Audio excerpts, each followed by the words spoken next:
देश के बाकी हिस्सों के मुकाबले महाराष्ट्र के वोटर्स ने ज्यादा उत्साह नहीं दिखाया और यही वजह है कि महाराष्ट्र में करीब 54% वोटिंग दर्ज की गई। ये बात हम फिर दोहरा दें कि चुनाव आयोग ने यह साफ किया है कि ये आंकड़े जो दिए जा रहे हैं ये अंतिम नहीं है। कम वोटिंग को लेकर पूर्व मुख्यमंत्री और शिवसेना यूबीटी के प्रमुख उद्धव ठाकरे नाराज हुए हैं। उन्होंने इसके लिए केंद्र की नरेंद्र मोदी सरकार पर हमला बोला। उद्धव ने आरोप लगाया कि प्रशासन की ढिलाई की वजह से वोटिंग कम हुई है। यूबीटी के चीफ ने चुनाव आयोग से भी सवाल किया और यह भी आरोप लगाया कि जहां उनकी पार्टी को बढ़त मिल रही थी वहां पर मशीनें बंद कर दी गई। ये बेहद गंभीर आरोप लगा रहे हैं उद्धव ठाकरे। महाराष्ट्र में मुंबई की 6 सीटों समेत राज्य की 13 लोकसभा सीटों पर मतदान हुआ और उद्धव की बात आपको हम सुनवाएंगे, लेकिन उससे पहले मुंबई की 6 सीटों पर वोटिंग के आंकड़े आपको दिखा देते हैं। मुंबई उत्तर में करीब 55% मतदान हुआ, मुंबई उत्तर पश्चिम में करीब 54%, मुंबई उत्तर पूर्व में करीब 54%, मुंबई उत्तर मध्य में 51%, मुंबई दक्षिण में 47% और मुंबई दक्षिण मध्य में करीब 52% मतदान हुआ है।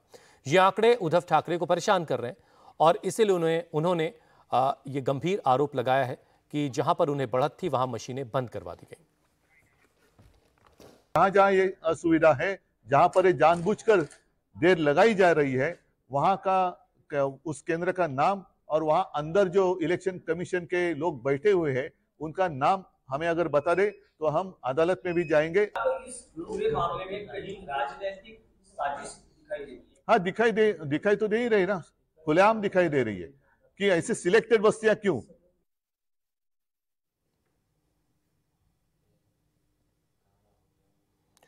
बेहद गंभीर आरोप लगा रहे हैं उद्धव ठाकरे। दिनेश मौर्य इस पर और ज्यादा बातचीत के लिए मेरे साथ जुड़ रहे हैं। दिनेश, जो आरोप लगाया वो वाकई बहुत गंभीर है। इलेक्शन कमीशन तक क्या लिखित तौर पर भी कुछ बातें कही गई हैं? ये भी कहा जा रहा था कि कुछ अधिकारियों के नाम डिस्क्लोज करेंगे, कुछ पोलिंग स्टेशंस के नाम बताए जाएंगे।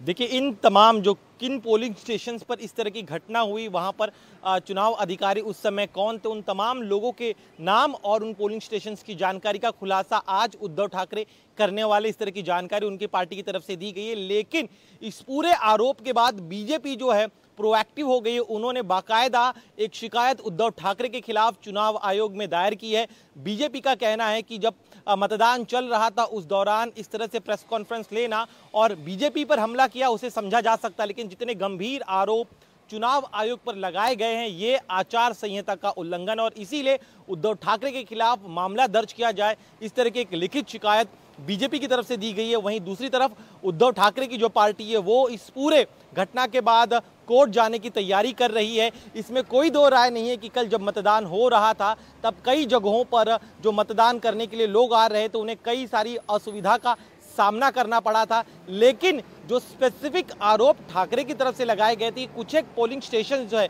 जहां पर उनके काफी मतदाता हो सकते, वहां पर जानबूझकर मतदान के जो अधिकारी थे उस समय उनके द्वारा देरी की जा रही थी, और जो मतदान खत्म होने के बाद जो डिटेल्स आए उसमें कई सारे मुस्लिम पॉकेट्स थे जहां पर मुस्लिम मतदाताओं को काफी ज्यादा मतदान करने के लिए आए थे, लेकिन वहां पर वो मतदान का प्रतिशत जो है काफी कम रहा है। और यही वजह, इसी को आधार बनाते हुए ठाकरे की तरफ से ये आरोप लगाया गया है। जब जांच होगी तब सही तथ्य जो क्या है वो सामने आ पाएंगे। लेकिन आज इस मुद्दे पर महाराष्ट्र में जो है उद्धव ठाकरे काफी ज्यादा आक्रामक है। किन किन पोलिंग स्टेशन के नाम का खुलासा करते हैं, कौन से वो अधिकारी थे उनके नाम का खुलासा करते हैं, ये आज हमें दिन भर में देखना होगा। लेकिन बीजेपी की तरफ से भी ये कहा गया है कि चूंकि उद्धव ठाकरे को अपनी हार दिखाई दे रही है और इसीलिए उस हार का बहाना वो आज ही जो है इस तरह के गंभीर आरोप लगाकर लेकिन बड़ा सवाल ये भी है दिनेश, देवेंद्र फडणवीस की तरफ उद्धव जो इल्जाम लगा रहे हैं, अपने आरोप को वो कैसे साबित कर पाएंगे? उसको साबित करने के लिए ऐसी क्या चीजें उनके पास है जिससे बात साबित हो सके कि जहां पर उन्हें ज्यादा वोट मिल रहे थे वहां पर मशीनें खराब करवा दी गई?